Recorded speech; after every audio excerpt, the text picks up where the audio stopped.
Está começando mais um MFcast, o podcast do MF Rural. Hoje vamos falar de Nelore com marmoreio.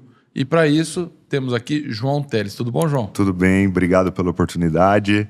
Um prazer estar aqui para falar um pouquinho do Nelore da Agropecuária 2A, da Confraria da Carcaça e sobre essa raça que é a raça mãe brasileira. É isso aí. E aqui ao meu lado também, Walter Celani. Tudo bom, Walter? Bom demais. Hoje a prosa vai ser muito interessante, porque a gente está vindo nos últimos anos falando de qualidade de carne para exportação, falando do cruzamento do Nelore, como o próprio João falou, a raça mãe do Brasil, com animais europeus, principalmente o Angus. Mas hoje o pessoal vai ouvir falar do Nelore com marmoreio. É isso aí. Isso é interessante. Muito bom. Eu sou Roberto Lucas e estou aqui junto com esses dois aqui para a gente poder bater esse papo. Vamos lá, João. Vamos. Queria saber o seguinte, como é que o João entrou no agronegócio? O João entrou, como a maioria do pessoal aí, como um sucessor, né? Então, o meu avô era comprador de gado na região de Prudente, né? O meu bisavô era açougueiro, chegou a ter lá os seus 20 açougues, frigorífico, e aí num dado momento viu-se a necessidade de produzir, né? Aí eu vou produzir, comprou algumas fazendas lá na região e depois a gente acabou indo para o Mato Grosso do Sul, né? E aí isso, em 2016, eu ingressei para o grupo para trabalhar e aí o meu avô veio a falecer em fevereiro de 2017. Então eu trabalhei pouquinho tempo com o meu avô, mas com o meu tio, que foi quem me mostrou essa parte, mas sempre eu fui um grande apaixonado por churrasco, né? Entendi. Então acabou que passei grande parte, eu venho da indústria automobilística, mas sempre grande parte da minha vida tentando descobrir no que eu me daria bem e no que eu teria facilidade para poder conduzir. E aí parece que foi um negócio meio divino, que a hora que caiu a pecuária na minha mão, parece que destravou um monte de coisa que eu já tinha ouvido meu avô falar, meus tios falarem. E aí em 2017 a gente começou a tocar o grupo. E em 2019 eu comecei a Agropecuária 2A, que hoje está eu e a minha mãe, a Paulette, como titulares da empresa. Pode-se dizer que aí também teve DEP, então, né? Teve. Vamos dizer que aí a gente já trabalha com melhoramento genético, já é de família. Porque pelo que você está falando, você mexia com automobilismo, você é de Mogi, Sou de Mogi das Cruzes. Você não tinha contato nenhum com fazenda até 2016? Não, até 2016, Zero. zero. Só a fazenda para visitar, para passar férias. E aí você começou a ter esse interesse? A gente começou a ter interesse e, na verdade, a gente começou a conhecer, que nem o Walter estava falando, essas carnes por cruzamento, Wagyu, essa coisa toda, e sempre ouvindo falar de marmoreio, né? Sempre ouvindo falar de marmoreio e associando carne de qualidade a marmoreio, né? E aí, quando caiu para mim o projeto, para a gente começar a trabalhar, falei, vou fazer o Nelore com marmoreio. E aí o meu tio apresentou algumas pessoas. E eu lembro muito bem que a gente foi comprar uns touros Bonsmara, da raça Bonsmara, né? Do pessoal do Cacau Miranda, do Danilo Miranda. E aí eu cheguei lá e tinha umas marcações na anca, 1, 2 e 3. E eu perguntei, o que é isso aqui? Ele falou, não, isso aqui é o que tem 1 vai para o restaurante do meu pai, o que tem 2 eu faço reprodução, e o que tem 3 a gente acaba vendendo. Mas o que é essa seleção? É uma seleção por ultrassonografia de carcaça. E aí ele me deu o telefone da Liliane e aí a gente começou um namoro naquela época lá de conversar para entender o que eu poderia colocar ou não colocar. E na época a gente tinha 6.000 vacas Nelore e aí a gente falou, não, vamos passar ultrassom em tudo para ver o que é. E passamos e começamos a trabalhar no gado comercial. Isso dentro do grupo. Tá, mas vamos lá. Pra gente dar contar direitinho aqui. Você não tinha contato nenhum? Zero. Como é que você fez o network dentro do agronegócio? Então, pra poder... Isso é um negócio muito legal. A gente, até então, quem eu conhecia de pecuarista era minha família. Tá. Então, um dado momento, a gente recebeu um consultor e aí ele, numa mesa assim, sentado, ele falou assim, quantos amigos pecuaristas você tem? Eu falei, nenhum. Quantos você conhece? Eu falei, nenhum. Então você precisa se socializar. E aí eu me matriculei, a primeira coisa que apareceu para mim foi uma pós no Reagro, Ah, tá. E aí lá eu conheci uma série de veterinários. Um deles é o cara que trabalha comigo, que é o Leonardo Serafim, que é o meu braço direito e esquerdo. E dali em diante, eu comecei a ter acesso a projetos pecuários. Tá. Então ali, isso já era 2019, aí eu conheci a Santanice, conheci o Nelore do Golias, conheci o Chiro, conheci a confraria em si, que na época era um grupo de WhatsApp que trocava muita informação sobre como fazer o Nelore na parte do gado PO, e eu era um dos poucos ali que tinha gado comercial. Eu falei, pô, vou comprar, e comprei 2 touros da Santanice, e dali em diante comecei a querer entender. Em 2019 eu não sabia nem o que era DEP. Nossa. Então, a gente acabou se cercando de pessoas que entendiam muito bem do que a gente queria, que compraram a nossa ideia e que começaram a andar junto com a gente nessa trajetória.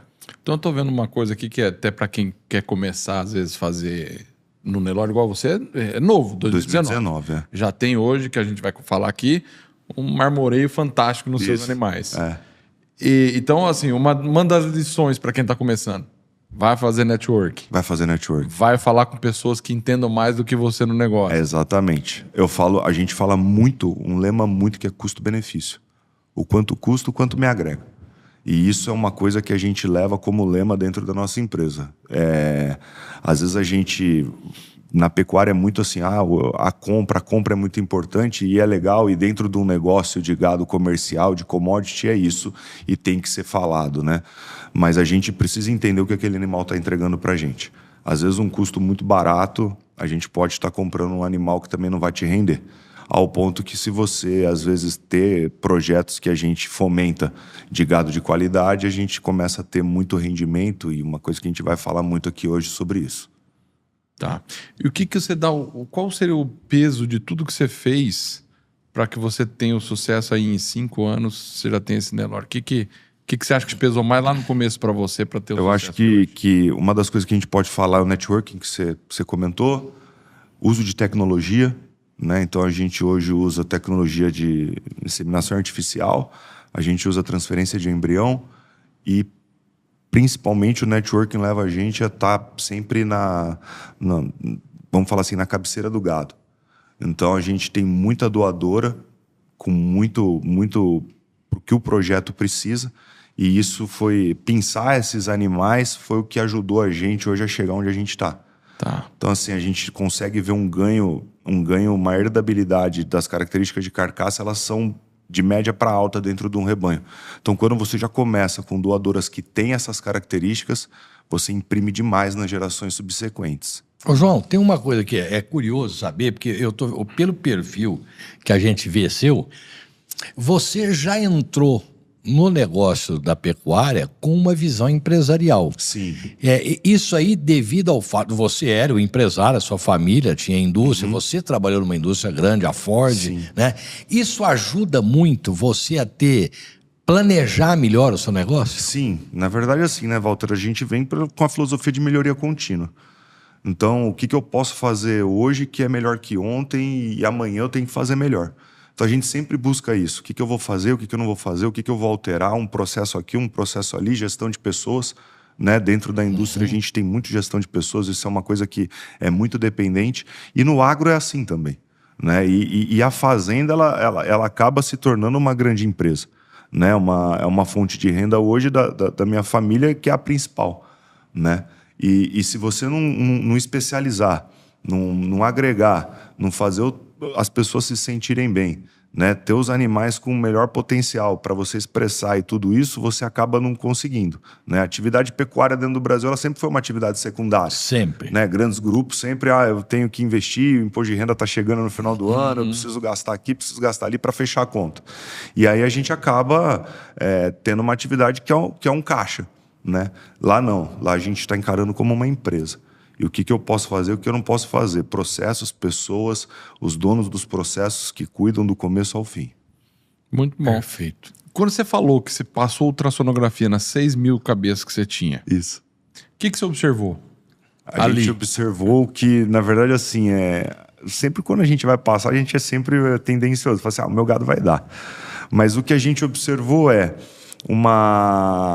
muito do que a gente vem fazendo dentro de outros projetos, que é uma concentração muito baixa, né? Então, assim, você tem animais de cabeceira em torno de 15%, né? Porque lá são divididos em 4 grupos dentro das medidas, né? Então, as medidas dentro do ultrassom são área de olho de lombo, que é o AOL, que é aquela parte de dentro do contrafilé, no começo do contrafilé, que tem o ancho, o bife ancho, ele tem a sobrancelha dele e tem aquela parte de dentro. Aquela parte de dentro é a parte medida. É aquilo ali, tá? A espessura de gordura subcutânea, que é a gordura da picanha, que é a gordura saturada do animal, né? E o marmoreio, que é a gordura insaturada, que é a gordura boa, que é a gordura benéfica para o corpo. E isso tudo só gordura, é tudo no mesmo local, no 12ª, 13ª? Isso, você vai medir a área de olho de lombo na 12ª, 13ª costela. Certo. O EGS você vira probe e mede ali, né? Então ele é na mesma medida, então vem assim, faz o corte. E o marmoreio. Tá. Tudo ali. Tudo no mesmo local. A única gordura que é medida diferente é a gordura da picanha, que essa gordura dentro do gado comercial eu não preciso medir, mas os programas de melhoramento genético eles me pedem essa medida. Tá. Por conta da deposição de gordura do animal dela vir das extremidades para dentro. Então, quando eu meço a picanha, eu faço uma correlação também com o EGS, para saber como é que tá ali, né? Porque você vai pegar um animal, ele tem lá, sei lá, 22 milímetros de gordura na picanha e de EGS, ali no EGS mesmo dele vai dar 8, 9. Então, a gente precisa saber como é que tá essa curva de deposição. Né? E aí a gente começou a perceber que aí você divide em 4 grupos dentro da fazenda, grupo A, B, C e D. O grupo A é o grupo que estão as matrizes equilibradas, que são os 15%. Aí entre B e C são mais 7,5% para cada categoria, que aí uma categoria, que é a categoria B, ela vai ser deficitária em área de olho de lombo, mas vai ter gordura e vai ter o marmoreio. A categoria C, ela tem musculosidade, mas não tem gordura, e tem um pouco de marmoreio, e a categoria D, que é desequilibrada, que é 70% do rebanho hoje. Então, os rebanhos que começam... Então, peraí, então você falou 15%, é porque... 15 é da A, 7,5 da B, 7,5 da C, Ah, tá. Dá 30, e aí 70% eu tenho de desequilíbrio. Isso é o normal. Isso é o normal. Em qualquer propriedade. Isso em qualquer propriedade. Foi assim dentro da 2A, né? Dentro da T7 na época, depois virou 2A. E... padrão americano hoje, a gente está falando de quase 80% de categoria A. De categoria A. Os americanos têm 80%. Está invertido o processo praticamente. Né? E o que, só para explicar, o que é o AOL, é a área de olho de lombo, mas assim, a medida normal é o quê? 43, 44 na vacada brasileira. 43 o quê? 43 centímetros quadrados. Quadrados. Esse é um Ele padrão. faz um corte, é um padrão. É o que a gente vê hoje dentro do gado. Para EGS, aí depende muito do sistema produtivo da fazenda. E para marmoreio, a gente está falando de 1,5%. 1,5%. Nossa, 1,5%. É muito baixo. De média. De média. É muito baixo. É muito baixo. Duas questões aqui. A gente é bom o pessoal entender, porque muitas vezes, isso já aconteceu quando eu trabalhava em indústria, inclusive trabalhando com meio sangue Angus, a gente observou a área de olho de lombo e não estava muito bom. O marmoreio estava medindo aí, não estava bom ainda. Quando abateu e tirou o couro, o colchão mole e o colchão duro estavam marmorizados absurdamente. Quer dizer, esse animal carecia de mais tempo para poder completar e não é uniforme, não ocorre na carcaça como um todo de uma vez só. Não. Isso é interessante saber, né? As curvas de deposição de gordura, elas vão acompanhando a idade do animal. Né? Então, assim, a gente vai ter gordura intravisceral, visceral, depois eu venho pro EGS, que é a gordura que é de acabamento, que é a gordura importante para o frio dentro da indústria, né? E por último, o marmoreio. Então, quando começou a se descobrir marmoreio, sempre se falava, nossa, eu tenho que dar mais tempo de coxo, eu tenho que dar mais tempo de coxo. Não é uma verdade total, né? Porque, assim, por mais que você dê mais tempo de coxo, se aquele animal não tiver predisposição genética aos adipócitos, você vai ter só a gordura excessiva. Só vai gastar. E aí tem uma questão outra também, João, que é interessante. Eu estava num congresso brasileiro de Angus, lá em Porto Alegre, e o pessoal falando da alimentação fetal, da nutrição fetal. Nutrição fetal. Né? Que é uma coisa legal também de falar, né? É legal. A gente tem os terços gestacionais, né? O primeiro terço, o segundo terço e o terceiro terço. E aí dentro de um projeto que nem o nosso projeto, a gente já trabalha com nutrição fetal antes dela emprenhar. Né? Para quê? Para ter melhor produção de ovócito. Né? Então, assim, a gente utiliza um sal específico e esse sal vai até o segundo terço gestacional. Né? Do terceiro terço gestacional para frente já muda e já vai para uma nutrição, que é uma nutrição focada já para deposição de gordura. Para adipócitos e também para tamanho de fibra muscular. Para tamanho de fibra muscular. A potencialização tá ali, né? Porque antigamente a gente emprenhava a vacada e eu jogo no meu pior pasto. Isso, Isso é um negócio que é da pecuária brasileira. Agora não. Agora ou você trata daquilo, que também vai muito correlacionado ao adubar pasto, né? Porque pô, eu preciso cuidar da minha forma. Né? E cuidar da minha forma é dar uma alimentação, dar uma segurança para a vaca para que ela possa reconceber. Né? Então, tudo isso está correlacionado à nutrição dos animais e em todo um projeto de fazenda. Isso é muito interessante falar, porque quando fala nesse assunto de nutrição fetal, acha que é bobagem, antigamente era isso mesmo. Tá prenha, joga no pior passo, põe as novilhas agora no pão. É isso aí. Né? Agora eu preciso fazer. Você fazer o animal ter fibras musculares maiores, dá capacidade de crescimento. Exatamente. E os adipócitos para justamente ter a deposição de gordura no futuro. Exatamente, Walter. E aí eu potencializar o que eu tô porque é a mesma coisa assim, eu faço um investimento em genética, só que eu tenho que fazer essa genética se expressar, que é o fenótipo. Né? Senão não adianta a ultrassonografia ela é uma medida fenotípica, né? Sim. Até porque se você for ver, o fenótipo é o que eu estou medindo no animal, seja visual, seja com medidas com... É o físico, né? É o físico, contar é fenótipo. Então, assim, isso a gente só consegue dar essa expressão se a gente der condição de ambiente e genética. Não adianta. Eu falo isso muito em palestra. Não adianta eu dar gasolina de avião para Fusca e não adianta eu dar gasolina de Fusca para avião. É a mesma coisa. Genética e alimentação e ambiente são coisas que caminham juntas hoje. 80% está ali. Eu vi um rapaz falando uma vez, eu achei muito legal, ele falando, o pessoal pega o animal na hora de dar a suplementação. Ele pega, não, vou dar suplementação na seca, porque nas águas não precisa. Ele falou assim, é a hora de empurrar o carro, é quando ele está descendo. É isso aí. Ele pega mais velocidade, é na hora que ele está descendo. Então, cara. Agora, na subida, você vai fazer muita força para ele andar pouco. Exatamente. E na nutrição é basicamente a mesma coisa. Exatamente, tô na seca, eu vou fazer a mantença. Nas águas eu vou acelerar. Acelera Exatamente. com tudo, né? E aí a gente acaba entrando em vários assuntos, né? Porque isso aí vai me dar mais giro de caixa, isso vai me dar mais estoque, isso vai me dar mais rentabilidade, vai me dar mais arrobas por hectare dentro da fazenda. Isso é importantíssimo. Então, se a gente começa a elencar tudo, tá tudo interligado. Sem dúvida. Se eu não pensar, né? Antigamente a gente fala assim, pô, o cara é pecuarista, ele cria gado, ele põe lá no pastinho, dá um salzinho e tal, não sei o quê. Né? Hoje o pecuarista ele é um grande empresário, um cara que tem que estar ligado tem que estar ligado em bolsa de valores, como é que está o mercado, como é que não está, para onde vai, para onde não vai. Tecnologia. Eu tenho que... muito do gado hoje, de rentabilidade em cima de gado, é o mesmo tipo de rentabilidade em ações. Eu entro na baixa e solto na alta. Exato. Então, assim, se você não tiver essa conexão, olhar para isso, você está morto. Está morto. Tem um estudo aí que fala que 50% das fazendas vai acabar de pecuária nos próximos 20 anos. É exatamente aí que eu ia chegar, João. Dentro dessa filosofia de trabalho que você está, porque você, mais ou menos, enquanto empresário rural, está mais ou menos na mesma faixa dos animais com marmoreio. É o 15% e 90%. Eu já não teria nem... A consciência do produtor, nós ainda estamos longe do pecuarista atingir o mesmo nível de consciência que o agricultor. Eu acho que ainda está. Por isso essa coisa do Exatamente. morrer aqueles que não são conscientes. Tanto é que a gente brinca muito isso, né? Se um pecuarista tentar plantar, ele morre. E se um agricultor começa a fazer pecuária, ele explode. Porque o cara controla uma agulha.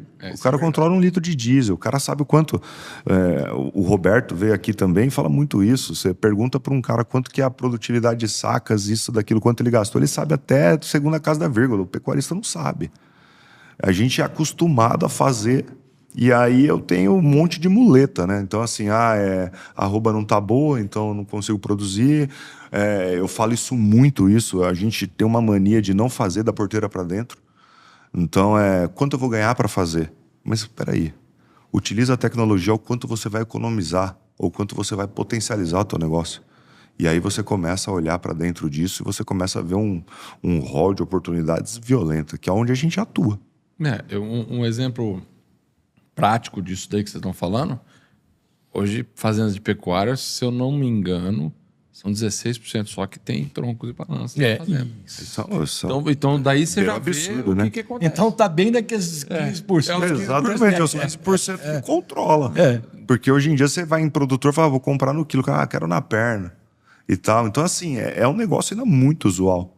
Muito usual, né? Então, mas eu acredito que com o andar da tecnologia, das coisas como vão acontecendo, essa questão de carne de qualidade, a própria potencialização da indústria precisar desse lucro, dessa coisa toda, eu acredito muito num tombo de mercado.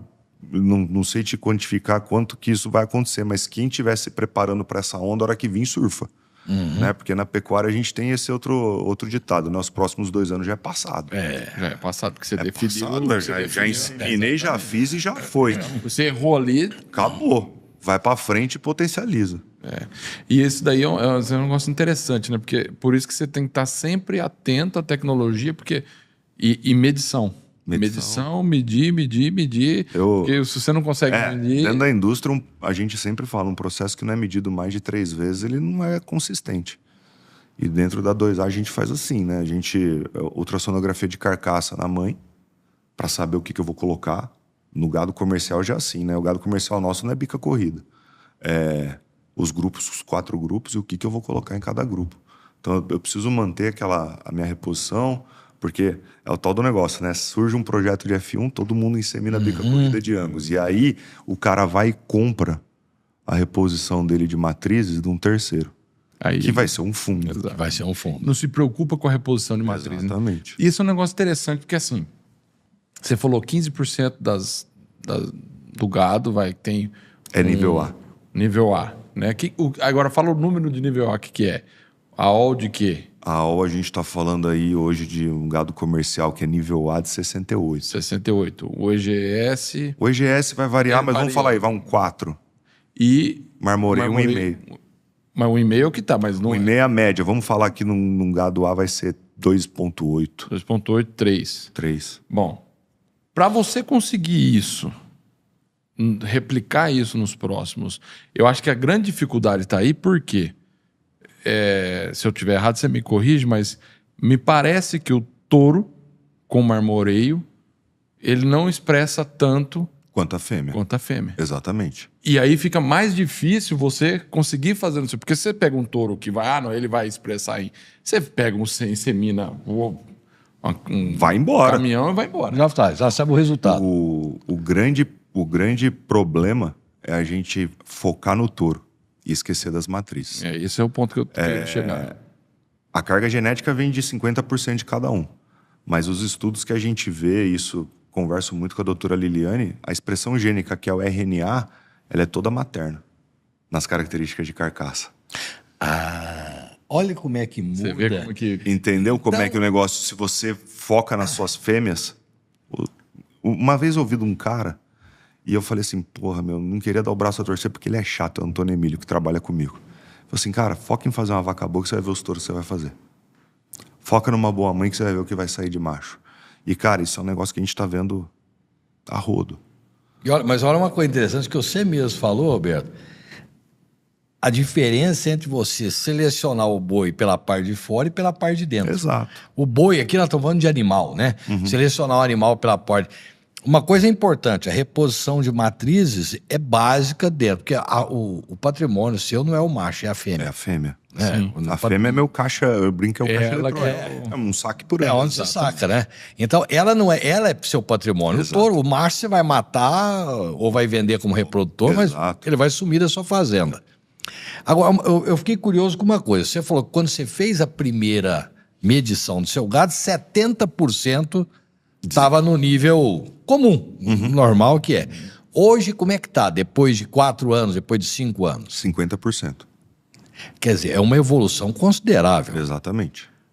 Então, a gente pensa hoje que... das minhas matrizes, elas apresentam marmoreio alto. Quando a gente fala alto, acima da média. Então, estou falando... Tá, mas ainda estamos falando de A, B, C. Nós estamos falando de gado A. Então é bastante, porque passou Bastante. de 15 para 50. É muita coisa. Isso a gente está falando aí, vai em 66%. pra cá. Estamos falando 19. de 2 gerações. 2 gerações. Então, mas aí que tá. Você conseguiu isso porque você começou correto, né? Isso, porque é pressão de seleção. A gente tem que parar de ser multiplicador e de ser melhorador. A gente não pode, eu vou multiplicar isso aqui. Não, vamos melhorar. Vamos fazer um negócio certo. Ver as correlações das medidas. Área de olho de lombo, se a gente começar a olhar para a área de olho de lombo, a gente pode olhar as outras DEPs. Não tem problema e tá tudo certo. Ninguém aqui está demonizando um lado ou falando que um é certo ou que o outro é certo. Correlacionar. Só que então pode-se dizer que você faz padronização do Nelore, porém uma padronização por dentro. Por dentro. Efetivamente esse o seu trabalho. Só para entender direito, então. Se um animal ele tem todas as características perfeitas da raça, prumo bom, chanfro bom, que nem você... Depois nós vamos comentar o porquê do chanfro. Isso. E internamente ele tiver ruim, você manda Descarte. Apesar de fenótipo ele ser muito bom, Exatamente. você vai descartar. Exatamente, vai ser descartado. Pode ser PO ou vai o que embora. for. A não ser que ele tenha, tipo assim, é uma fêmea que veio oriunda de uma fêmea muito boa de marmoreio, não expressou, e aí foi um erro de acasalamento, eu tento consertar, mas é muito pontual. Tá. A gente não trabalha com vacas para baixo de 4,5. Para ser doadora dentro da fazenda tem que ser 6 ao sobreano. 6? Ao sobreano. Ao sobreano é 24 meses. Mas nós estamos falando de Nelore? Nós estamos falando de Nelore. É impressionante isso, né? A gente potencializa o negócio. Quando a gente começa a cruzar as características, é muito forte a expressão. Até pelo fato da gente não ter as características impressas no rebanho. Então a herdabilidade ela acaba sendo alta quando você começa a introduzir o gene. E o gene do marmoreio é o mais difícil para colocar. Ah, é? É a combinação de 7 genes. Então, assim, você tem que acertar no acasalamento. Então, tanto é que quando a gente começa a tirar muito isso na prova genômica. Quando a gente começa a fazer a genômica do gado, você vê o filho do mesmo touro com a mesma vaca, 10 filhos, e a diferença de medida e repete na genômica. É impressionante. Você vê gente com marmoreio negativo, você vê gente que vai tirar marmoreio, que vai colocar e por aí vai. Biologia não é matemática, né? Biologia não é matemática. Isso eu tive que aprender as duras penas, porque eu pegava, eu falava, nossa, eu tô pegando esse touro potente, essa vaca potente, na hora que eu colocava, o que tá acontecendo? Biologia não é matemática. Lá, positivo com positivo pode dar negativo. Pode dar negativo. E feio. E negativo com negativo pode dar positivo? Pode dar positivo.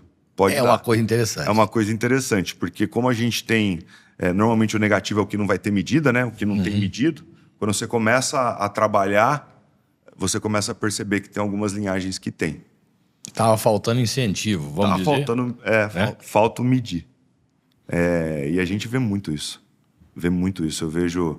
Eu vejo patriarcas aí da raça aí, que às vezes o pessoal não mede e tal. Lá dentro a gente mede tudo e é impressionante.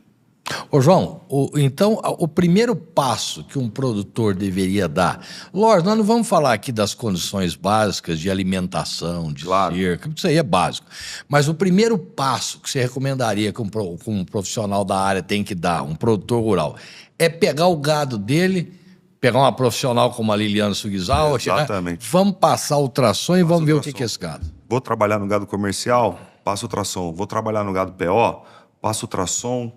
Pega uma pessoa para ver fenótipo, porque isso aí desclassifica dentro da raça. Pega uma pessoa para ver índice e trabalha essas 3 coisas. Porque se você começa a olhar o gado, ele é bonito, ele é isso, ele é aquilo, você pode estar tanto acertando quanto errando. Agora, quando você está no ultrassom, contra fatos, não argumentos, e aí a gente começa a ver. E o ganho é muito grande de rentabilidade dentro do rebanho. Isso é uma coisa interessante, porque se for contra fatos não tem argumento, porque é o seguinte, conta a história aqui pra mim. Teve um animal que você não foi registrado. Isso. Porque tinha um chanfro e o que aconteceu?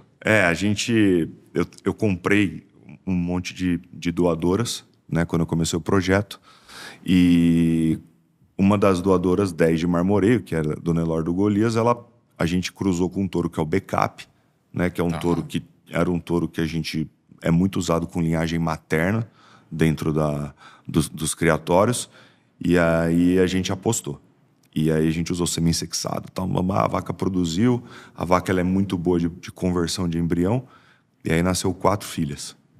E a primeira filha é o docinho de coco, né? Tal, não sei o quê, meio carimbo 8, coisa linda, tal, vai.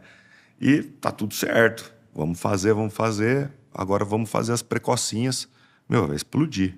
Medimos ela na desmama, 4,5 de marmoreio na desmama.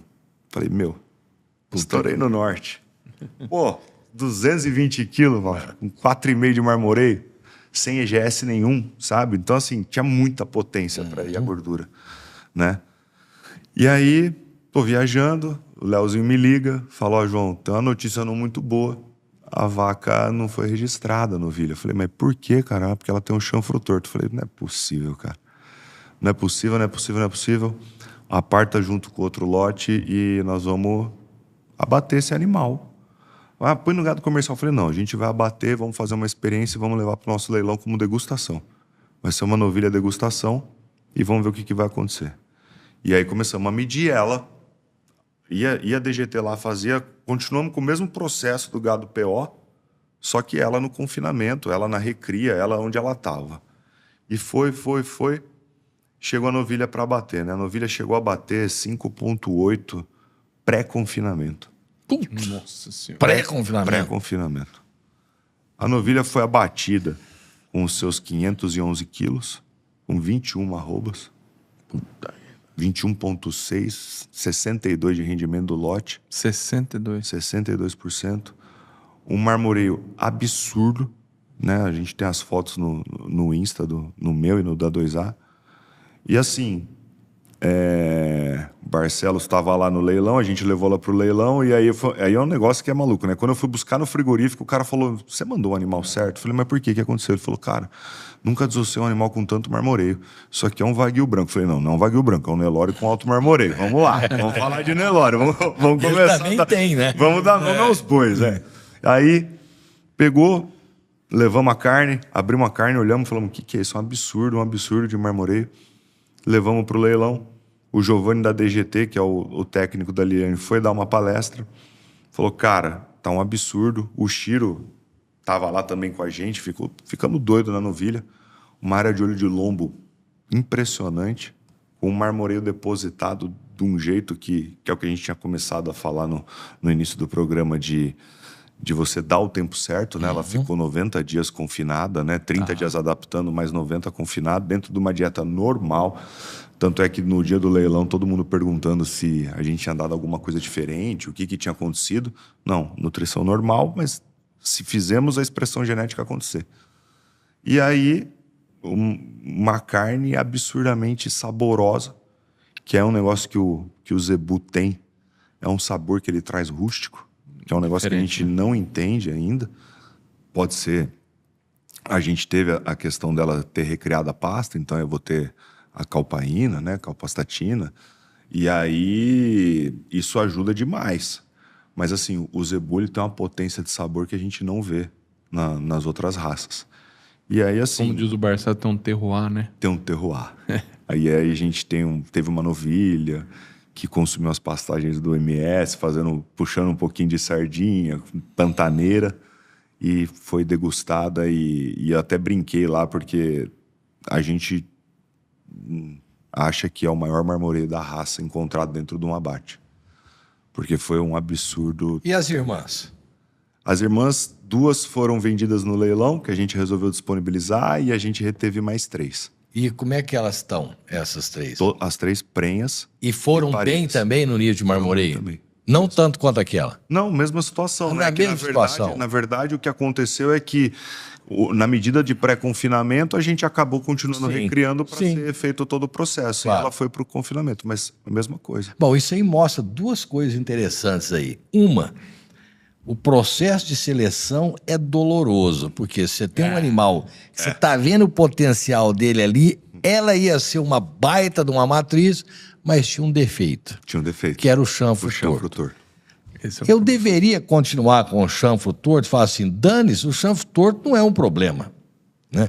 Mas até uma coisa curiosa, eu lembrei de uma produtora que nasceu, teve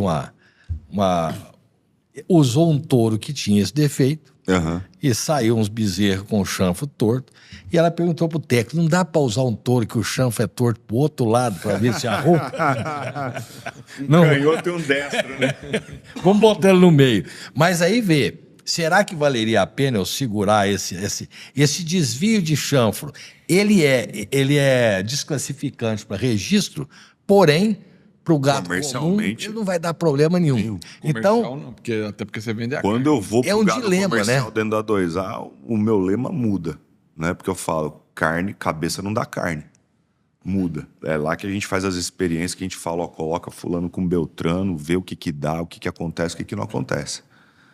Lá a gente consegue fazer, porque a gente tem 4 categorias e a gente dispara os touros conforme a geração, conforme a rodada de trabalho, né? Porque você faz tanto no PO, ultrassonografia, quanto no gado comercial também. Exatamente. E aí na categoria D a gente usa o Angus, né, para corrigir. Isso vale falar aqui e ressaltar, né? O Angus ele corrige muito bem, por até ter todo esse lastro de seleção americana, Corrige o quê? Não entendi. corrige as características de carcaça muito bem. Ah, tá. A heterose Sim. é quando você coloca um touro Angus com as potências de carcaça dentro de um rebanho Nelore que não tem, os animais vêm muito forte também. Mas a gente não pode esquecer de selecionar, e no Angus dá para ir na DEP legal, porque como a gente já tem lá quase 40 anos de seleção por ultrassonografia, a gente consegue ter uma acurácia muito grande no que está saindo. E você faz isso, o meio sangue, e aí você vende. Vendo? Você não faz F1 de meio sangue? Né? Não, eu faço a F1, algumas coisas eu posso utilizar para ser receptora, Tá. mas a maioria vai embora e os machos são castrados na desmama. bom, isso aí é outra coisa que facilita muito para poder até a venda para o frigorífico, o Isso. macho caçado da desmama, ele vale a mesma coisa da fêmea, né? O F1. Mas o F1 acaba sendo, né? O O F1. F1, sim, os Nelores não. E aí você termina isso lá dentro da Termina isso fazenda? lá dentro da fazenda. Com quantos meses vai? Pra 22 a média. 22. Hoje a média fazenda é 22. 2 dentes no máximo. No máximo, estourando. Quer dizer, agora, no caso todos os touros que você usa hoje no seu rebanho comercial são os oriundos do seu rebanho PO, ou você ainda usa touro de fora? Uso o touro de fora. Usa touro de fora. O meu a primeira remessa minha de gado PO foi esse ano. Que foi o primeiro leilão que a gente fez. Tá, Agora, daí saíram 2 touros de central. perfeito. Então você vê, né? 2019 a gente já tá com 2 touros emplacados. Eu vou utilizar os 2, né? Agora no gado comercial e também no gado PO. Mas a ideia é essa. É começar a fazer a reserva e dentro da reserva começar a fazer a pressão de seleção para ter a marca 2A. E você acredita que em quanto tempo você vai não usar mais o Angus, ou você ainda vai continuar? Eu vou usar. Eu sou adepto a usar até a heterose. Eu acho que é um ganho violento ainda, falando em valores pro pecuarista, né? Hoje a heterose dá pra gente aí uma arroba e meia a mais, né? Então quando você faz, isso vale lembrar, você tendo o seu rebanho comercial de vacada Nelore, independente do que você vai fazer dali pra frente, selecionar a vaca Nelore é importante por conta disso. Porque quando eu coloco um Angus com marmoreio numa vaca Nelore com marmoreio, aí é marreta. Agora, nós temos aí algumas características que a gente vai analisar, que a gente analisa para poder rentabilizar. Isso. Uma delas, o próprio marmoreio é uma característica que rentabiliza. Quanto mais Alguns projetos Hoje sim. é difícil hoje não. ter rentabilidade. Hoje, na verdade, assim, são negociações muito específicas. Eu falo no caso, por exemplo, da VPJ. A carne que vai na caixinha preta lá, bonita, é a carne mais marmorizada e tem um valor maior. Não, mas aí, só corrigindo aqui um ponto. Pois não. Eu não sei, né? E você que tá valorando. Porque assim, quando ele vende pro VP, vamos falar aqui, tá falando do VPJ? Tá. Vendeu pro VPJ. Ele vai pagar o preço da arroba, porque ele fala assim, ó, eu quero animal, tanto dente, tal, fêmea, e paga. Sim. Aí, 10% disso vai ter esse da caixinha preta. Só que o produtor não ganhou isso. Tá. Eu entendi o que você quer dizer. Você entendeu? Que ele vai ser rentabilizado da indústria para frente. Isso. Né? Não pro produtor. Porém, quando você tem na indústria um volume de venda para esse tipo de produto e não ter um volume de produção, e o produtor sabe que tem, ele passa a valer mais. Lá, muitas vezes, pagava-se mais para esse produtor que sabia dele. Porque sabia dele, exatamente. Tá. Então, você sabe que aquele produtor vai te dar mais o produto da caixinha. De uma maneira meio empírica, você acaba conseguindo. Mas eu ainda... Mas se você usa o ultrassom, muito mais ainda... Aí você tem o exame na mesa. Exatamente. Então, mas aí que tá. Esse é o ponto. Porque assim, você falou assim, a heterose aí que você consegue com o animal... Porque assim, eu vou jogar pro outro lado, tá? Você fala assim, bom, você joga... Tem um animal que você mata com 22 meses, beleza. Um animal com marmoreio, macio, maciez e tudo mais. Só que se você tiver a mesma coisa com Nelore, vamos falar Nelore puro, com marmoreio bom, né? Você vai ser mais tardio, por exemplo, vai matar com 30 e pouco. Essa carne, ela lá no gourmet, lá em cima, ela é mais valorizada do que essa de 22. Ela é. Hoje é. E aí você não ganha mais do que esse 1,5 que você tá falando? Então, eu tô jogando para poder... São nichos, né? Isso. O meu Nelore marmorizado, ele é destinado para os projetos que a gente atua, de carne. Esse daí, aí você recebe bem por isso. Aí eu vou receber lá, eu cheguei a receber macho mais 7. Tá. Então, assim, ela sai de uma arroba de novilha, vai para o macho mais 7. Legal. Macho Nelore com marmoreio. Capão, não tenho hoje espaço para ele. Precisa achar, né? Então ele vai como inteiro. Se a indústria não me remunera pela gordura, a hora que ele chega no GMD dele medido dentro da 2A lá, o GMD caiu do mês para o outro.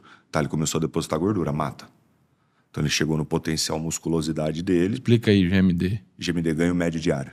Só para deixar. É o quanto o animal vai ganhando, né? Dentro dos confinamentos a gente tem a medição semanal, por balança, aquele ball roll lá, que mede toda hora, ou a gente tem, que nem a gente faz lá uma vez por mês.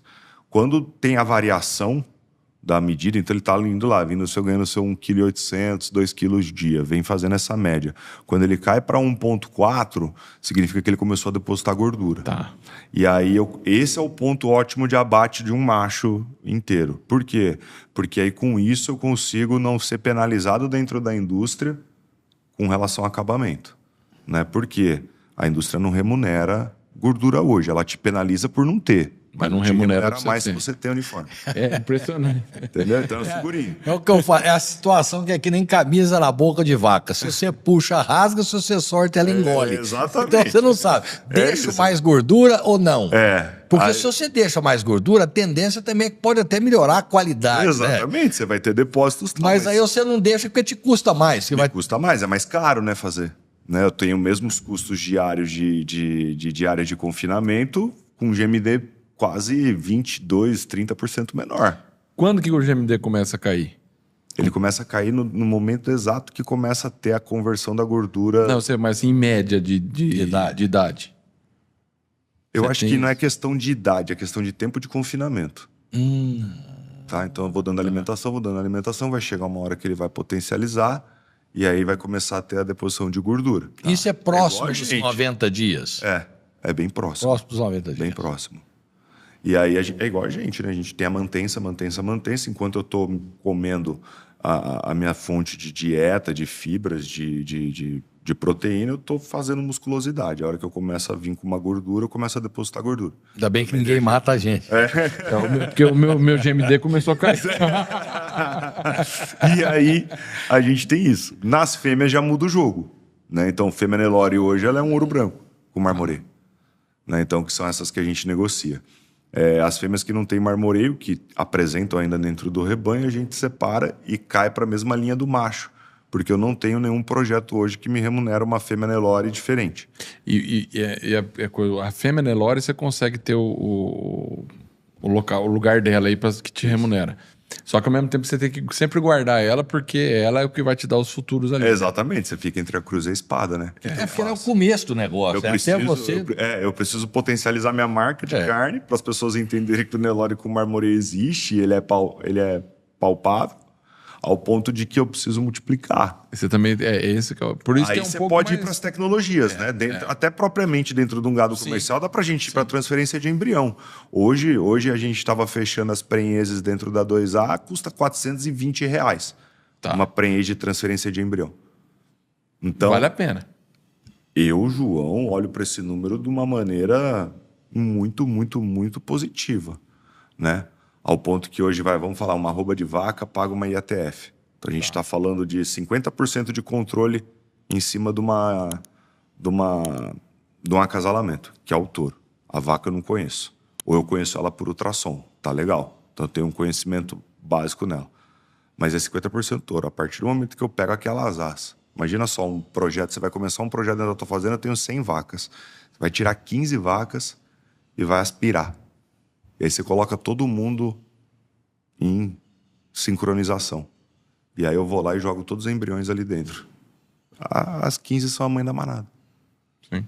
Ou João, mas deixa eu entender uma coisa aqui. Eu estou assistindo agora a entrevista, eu sou um produtor, eu tenho aqui, vamos lá, eu tenho 100 vacas Nelore. Legal. Eu quero começar a mexer com isso. Então, além de fazer o ultrassom do meu gado, o que eu tenho que fazer? Eu vou ligar para o João e falar, João, eu preciso de um boi seu, então, para botar na minha vacada, para botar esse marmoreio nela. Isso. Aí, quantos % desses filhos vão receber esse marmoreio? Quantos ainda vão ficar devendo? Em quanto tempo que eu chego o meu rebanho? A gente, vamos falar assim, ó, trabalhando num sistema convencional de inseminação ou monta, com touros repassadores que sejam da mesma qualidade do sêmen que você está utilizando. Quando eu falo qualidade, vamos falar de área de olho de lombo, EGS e marmoreio, né? Em 3 gerações você chega. Isso já é palpável, isso já aconteceu. O próprio Chiro tem esse estudo dentro da fazenda dele. Com transferência de embrião, eu chego na primeira geração. Sim. Porque aí eu faço essa parte. Eu pego os 15%, multiplico aqueles 15%, vira 100% de embrião em cima dessas. Nós estávamos falando aqui, agora há pouco, que o touro não expressava tanto. Não. Eu falo assim, como é que... Porque se fosse fácil assim, né? Então você põe touro lá e vamos fazendo. Não, você põe touro e vai fazendo. O problema é você conseguir chegar nesse nível tão rápido. Né? Então a gente está falando de 3 gerações, são 10 anos. Sim. Né? Então, Porque nós vamos ter que procurar. Não são 3 anos. Não são três produções. São 10 anos. Porque vai ter que chegar no seguinte: primeiro, ele já vai usar só 15% do rebanho dele. Isso. Né? Porque 85% do rebanho dele já não tem isso. Ele vai usar esse rebanho para ser usado com um touro que tem as mesmas características. Então vamos pensar que aí dos 30% que ele tem, esses 30% eu uso um touro bala, esses 100% desses 30 saem. Tá. Aí eu tenho já 30% ali, corrigido. Aí eu vou para a próxima geração, pego as filhas daqui com os machos e coloco. Aparto, vou fazendo. Então, no nosso estudo, isso num estudo que eu fiz para o Barcelos, quando a gente começou a falar de embrião F1, embrião tricross, essa coisa toda, são 68 meses para você chegar no mesmo nível de marmoreio. Isso no tricross, né? Que eu vou cruzar daqui, vou cruzar dali. Ao ponto que com a tecnologia de transferência de embrião você chega com 32. Tá. É metade do tempo. Bem menos. E se você for pegar custo, Não, e aí você mais barato, porque o seu descarte é menor. Exato, porque você fala assim, o custo é 400, né? Você fala... 420 uma prenhez. Só que você tem a metade do tempo. É metade do tempo. Quanto custa o tempo? A evolução é muito rápida. A gente usa muito um jargão que é comprar o tempo. Comprar o tempo é usar tecnologia. É networking. É antecipar problema. Isso tudo ajuda demais, porque se você não sabe como fazer, alguém já foi e fez. Então, vamos atrás de experiência. Eu, no meu caso, né, tive a parceria com o Chiro, que ajudou demais, porque eu já saí num ganho genético violento, porque eu tinha minhas 60 doadoras, né? Na minha primeira leva de barriga, a gente fez 500 prenhes. Então, a gente fez 250 2A, 250 com o Chiro. Tá. Então, assim, já vem um ganho genético violento. Uma coisa que a gente tem que acabar utilizando muito é a variabilidade genética, né? Isso a gente tem. E aí eu tenho que usar a variabilidade genética, só que eu tenho que ter a apresentação das características de carcaça nessa variabilidade. Então eu tenho que achar em cada tipo de linhagem quem tem e quem não tem. Então eu vou no Lengruber, eu vou na genética aditiva, eu vou no Golias, eu vou na Santanice, eu vou no gado baiano, eu vou no... Mas aí você vai nesses aí também e com eles... Quem tem ultrassom. Você vai no ultrassom. Você não vai só porque é lá... Não, eu vou ou quem tem ultrassom ou que eu sei que tem pais que tem. Então, eu tenho uma filha do touro tal com fulano de tal, vou lá e pego. Entendi. Ela não tem medida de ultrassom, traz ela aqui, deixa eu ver. Tá. Então você pega, por exemplo, você começa a ver dentro das provas, principalmente do Embrapa, do GenePlus, que é um programa que a gente utiliza muito, e também são linkados bancos de dados junto com a BCZ, que é o PMGZ, você tem os animais que são... Quando você puxa a DEP lá do animal, você vai puxar lá o número da DEP, que é a diferença esperada na progênie, e do lado você tem a acurácia, que é quantas vezes esse número foi repetido e medido. Tá. Então isso ajuda muito, né? O Embrapa agora colocou na DEP um Fzinho, que significa que aquele animal teve o fenótipo medido. Então já ajuda demais. Então quem passa o ultrassom, dentro dos seus animais tem lá um Fzinho. Ou seja, você começa a correlacionar. Então tudo isso minimiza erro. Sim, sem dúvida. E a gente está aqui para minimizar erro, né? Não que a gente não vai errar, mas vamos errar menos. É tentar errar o menos possível. E aí é o que eu falo. Ultrassonografia com DEP, com fenótipo, com número, com prova, eu cruzo isso tudo e aí eu faço essa complementariedade dentro do meu gado. Agora vamos lá. Na ultrassonografia a gente falou de AOL, EGS e marmoreio. Isso. O que é a importância de cada um para que você mede isso? Qual a importância de cada um para fazer essa medida? Bom, o marmoreio nós já falamos bastante aí. Do AOL. O AOL ele vai me falar de musculosidade. Tá. Né? Então, quanto mais musculosidade, mais rendimento no gancho, mais remuneração eu tenho. Tá. Então, principalmente olhar também um outro número que é o AOL para 100. Certo. Que é o quê? Eu pego meus centímetros quadrados medido, pego o peso vivo do animal, divido um pelo outro, multiplico por 100, eu tenho quantidade de centímetros quadrados por 100 quilos do animal, de peso vivo. Tá. Isso vai me dar rendimento de gancho. Então, quanto menor esse número, mais ossatura, principalmente se ele tiver um AOL gigante. De gancho seria mais o AOL. Isso daí é mais da desóssea, você está falando? Não. Sei. De gancho. De carcaça, de carcaça. De carcaça. Que são os animais também que vão apresentar melhor rendimento de desóssea. Está correlacionado. Correlacionado. Ele tem essa correlação. Porque ele vai ter mais carne. Tá. Então ele vai desossar, ele vai render mais. Então quanto mais carne, menos osso, melhor. Ao ponto de que a gente tem que entender que a gente tem que ter um equilíbrio. Eu não posso potencializar a carne e depois não ter estrutura. Meu gado não vai aguentar. Tem isso então, aí. vamos pisar, mas também dentro do limite que o radar permite pra gente. Entendi. Espessura de gordura subcutânea. Está correlacionado diretamente ao acabamento do animal e principalmente dentro das características reprodutivas à fertilidade. Né? Existem estudos aí que dizem que os animais que são potenciais para IGS, eles chegam a ter quase 16% a mais de índice de prenhez.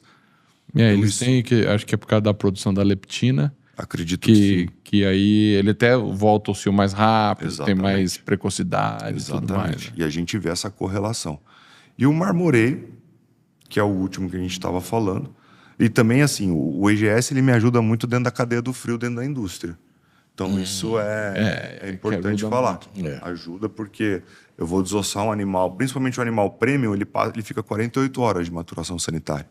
Então ele fica de câmara fria para poder ter esse rendimento de desossa. Para o pessoal entender, é para não queimar a carne. Né? Isso tem aí. uma cobertura de gordura na carcaça para não queimar. Você falou maturação sanitária. Isso.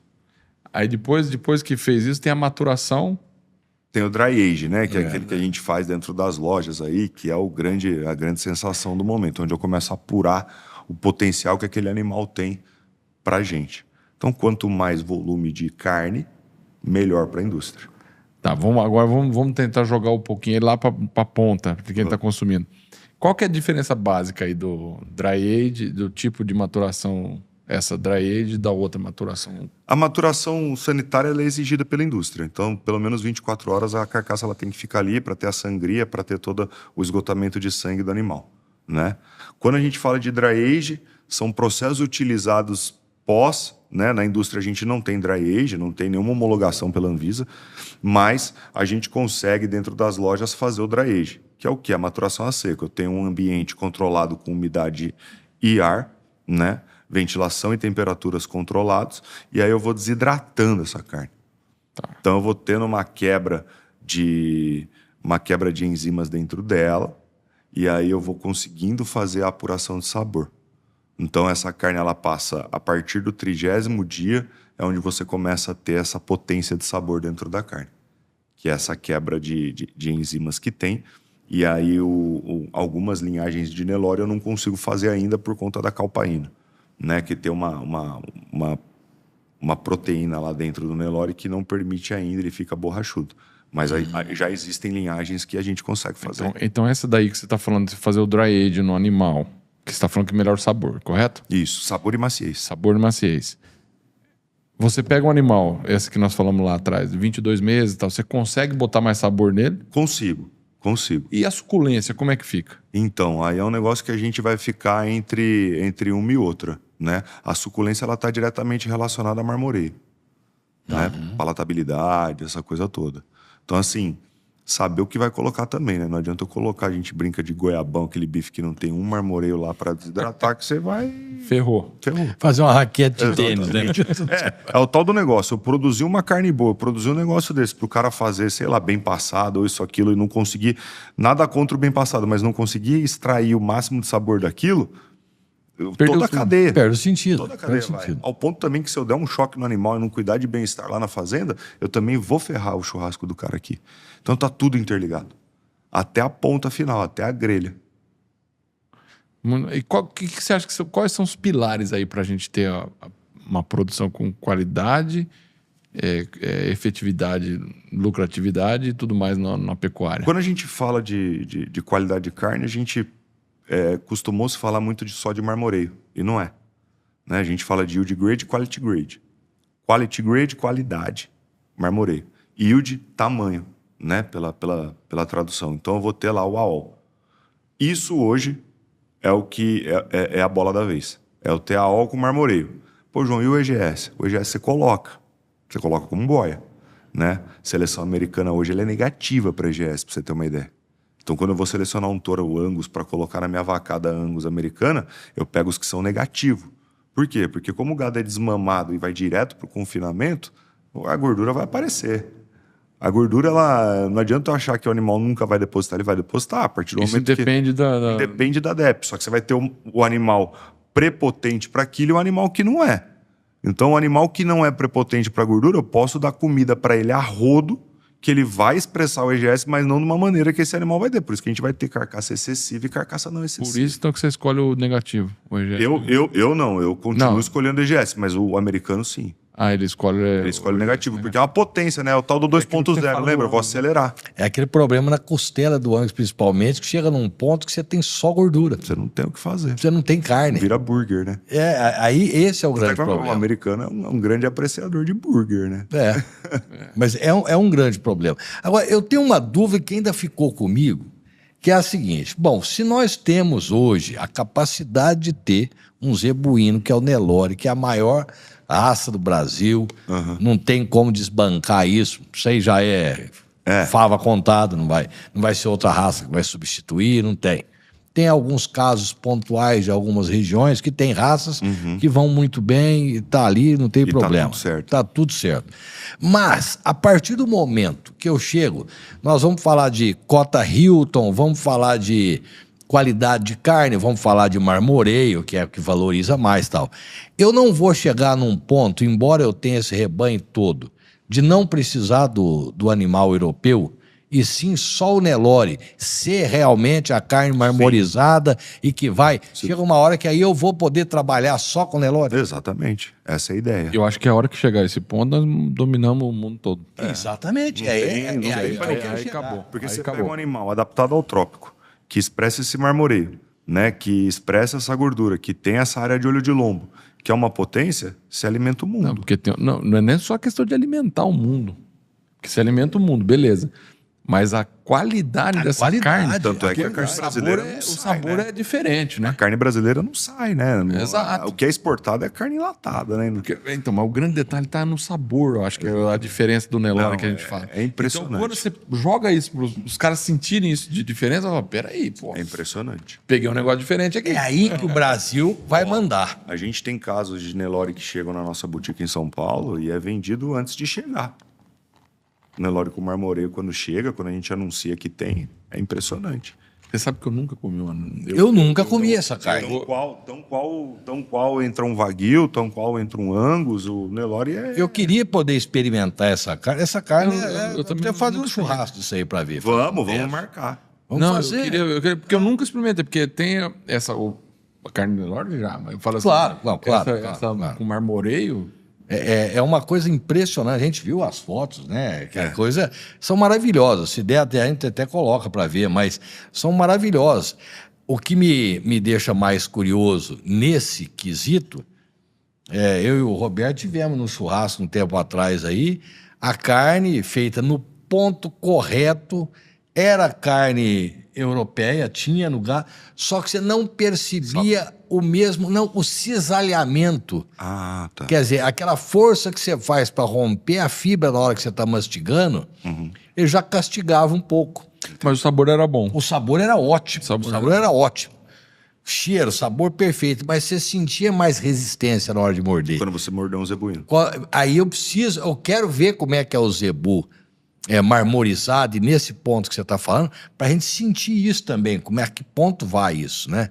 Porque também é sensorial, né? Sensorial, é. Faz A parte. gente acaba indo pro esse lado sensorial, mas assim, até teve no podcast anterior aí alguns que com relação ao paladar infantil do brasileiro, né? Mas também não dá para culpar, porque a gente vem de um gado morto, a gente abate. Com 5 anos de idade. Como é que a gente vai fazer? Inteiro? Inteiro. Inteiro com 5 anos, como é que a gente vai pôr qualidade? E muitas vezes Agora, falando de 5 anos, né? O Barcelos até falou aqui, teve um que ele matou com 8. O boi 888, Que é um... o supra-sumo. A gente tá agora lá na loja com um lote com 10 anos. 10 anos? Vacas de 10 anos, no Azevém, lá do Rio Grande do Sul. Azevém é sacanagem. Azevém, aveia, cornichão. Parece a manteiga. A gente acabou de tirar o dry age. Tá no Instagram da 4X. Parece a manteiga. É impressionante. É mesmo? E ó, eu tive o prazer de saborear essa carne. É absurdamente... Interessante. Eu não conheço a 4X, né? Mas 4X é a loja sua. A 4X Farms, Você tá falando aqui, pelo que você falou agora, eu imagino que você tem uma historinha de cada carne lá? Tem. Você tá falando porque essa daqui é lá no... Na verdade, a 4X ela é uma loja, pequena loja no Itaim, no coração lá de São Paulo, dos Jardins, que trabalha com microlotes. Então a gente nada mais é do que a gente pega os projetos que tem essas carnes potenciais e vai trazendo para a loja. Então, eu tenho um microlote de Nelore que chegou, com marmoreio. Eu tenho um microlote de Angus, eu tenho esse microlote dessas vacas. Cada microlote tem o seu storytelling lá. Tem o seu storytelling. Essa é a pegada. Porque a gente acredita muito nisso, e eu falo muito disso também. A gente tem tanto o terroir, que é o sabor que a carne entrega, quanto o terroir psicológico, que é o contando a tua história. Sem dúvida. O terroir psicológico é um negócio que a gente precisa atuar muito. E o brasileiro é bom de conversa. O brasileiro é bom nessas coisas, só que o brasileiro não pratica. Né? E a gente que é do agro pratica menos ainda, né? É impressionante como a gente do agro, a gente acaba sendo meio que o patinho feio da história. Porque o interessante é porque para o produtor do agro, para o cara que vive na fazenda... É normal. É normal. Então, eu vou contar uma história que é uma bobagem. E é normal. É uma bobagem. Todo dia eu faço isso aqui. Não, isso aqui aqui na porta de casa. Eu pego meu barquinho, vou pescar, eu asso uma carne ali, uma vaca com um marmoreio absurdo lá, e para ele é normal. Tá dentro do padrão dele. Para que eu preciso contar? Deve ser... Aí ele pensa... É óbvio que todo mundo sabe disso, mas falta isso. Mas é um negócio interessante, porque assim, você trabalha lá com a carne, então você consegue sentir você tem esse paladar de falar assim, ó, poxa, eu experimentei essa daqui, veio de um pasto, essa daqui era confinada. A gente consegue ver esse sabor. Eu até tava viajando agora, fiquei meio bravo porque paguei caro num bife lá nos Estados Unidos e sem sabor zero. Louco de vontade de voltar para comer a nossa carne aqui, porque A gente não fica nem um passo atrás da qualidade quando se faz um projeto com qualidade. Quando você começa a entender e sentir Você sente muita diferença, né? Não é... Quando a gente parte do paladar infantil para começar a consumir carne, explode. Você fala assim, porra, tô em outro mundo, né? Você começa a comer uma carne com marmoreio e o paladar ele tem um problema sério com o bolso da gente, que o paladar não retrocede. Então, você experimentou, a gente tem estudo aí que fala que o brasileiro que faz churrasco toda semana com carne commodity, quando ele passa a consumir carne premium, ele não deixa de fazer, a gastar o mesmo valor que ele gasta com essa carne, mas ele faz numa frequência maior, ou seja, ele amplia a frequência dele, então em vez de ele fazer toda semana, ele faz de 15 em 15 dias, mas melhora a carne. Porque ele consumiu uma carne e ele não consegue. Diminui o volume e aumenta a qualidade. paladar no retrocesso. Exatamente. Eu faço muito churrasco em casa. Em casa é muito mesmo, o volume é muito grande, até porque eu fico 15, 20 dias na fazenda e fico 10 em casa. Então quando eu chego a criançada, pai, vamos fazer. E aí a gente chama amigos e tal, e a galera que vai em casa fala, meu, eu não consigo comer outra carne a não ser daqui, porque o sabor é diferente, as coisas são diferentes, e há um detalhe pequeno, né? Se você for ver assim, com relação a um outro tipo de carne, né? A gente está selecionando, fazendo as coisas, acontecendo, e quando eu falo um detalhe pequeno é lá atrás, é a decisão genética lá atrás de você fazer. Hoje, se você for falar um sêmen com marmoreio, de um touro com marmoreio, ou isso, aquilo, vamos falar só do touro, que é o que a gente é palpável. Né? Cara, custa às vezes até mais barato do que outros. Né? A gente tem a confraria aí, tem grandes projetos aí que, meu, não é absurdo. Então, assim, é um negócio que a gente passa a não entender, né? Porque é a decisão. E aí eu comecei a dar uma cutucada aí atrás e tal, e aí você começa a ver que quem toma a decisão dentro da fazenda do que insemina e insemina não é o pecuarista. Você pode pegar hoje, ou é um veterinário que vai lá... O vendedor do sêmen. E aí o cara tem um pacotão de sêmen, então ele tem sêmen bonificado, ele tem isso, ele tem aquilo, ele coloca aquele sêmen. E é isso que a gente está fazendo. A gente não está cuidando. Tá pegando simplesmente... E a confraria da carne está cuidando desse aspecto, o João, de vamos prover isso. Os nossos confrades, mas e aqueles que não são da confraria? Também. Eles recebem uma orientação? Eles chegam lá, a confraria ela é estruturada da seguinte maneira. São produtores de gado PO, então todo mundo é nelorista e peozeiro. Né? Então, porque a confraria da carcaça Nelore, até a gente tem uma confrade nossa, que é a doutora Valéria do Tabapuã, da Fazenda Balsas, e tá com a gente lá, mas focado em qualidade de carne no Nelore. Sempre lembrando das 3 características primordiais. E a confraria, ela consegue disponibilizar hoje sêmen para quem precisar. A orientação, a pessoa liga lá na confraria e tal, eu quero utilizar o sêmen de vocês. Então vai ter lá, no site nosso já tem os touros que são os touros nossos de carcaça. Dentro da confraria, a gente tem uma prova anual dos animais. Então os animais são reunidos na Central Bela Vista em Botucatu. Eles têm uma régua de ultrassonografia de carcaça para entrar nessa prova e uma régua para ser chancelado depois dessa prova. Então, assim, o ano passado a gente tirou 10 animais, esse ano a gente tirou 22 animais, que são os animais que são analisados o fenótipo, a ultrassonografia de carcaça e uma coisa que está sendo ventilada e a gente está fazendo já dentro da confraria, que é o CAR, que é o consumo alimentar residual. Então, hoje os animais que são o teste de progênio da confraria, que são os top 10, eles têm que ser CAR negativo, ou seja, quando a gente vai falar de carne, a gente fala de uma equação. Então, eu preciso comer 1 quilo de matéria seca para eu poder converter 1 quilo de peso vivo. E aí, a partir do momento que esse animal come menos, essa diferença vira um CAR negativo. Então, ele comeu 700 gramas para conseguir colocar o mesmo 1 quilo de peso vivo. Então, ele é 300 gramas negativo. Então, isso. É o único momento que o negativo é bom. O negativo é bom nesse caso. E aí a gente vai atrás desses animais.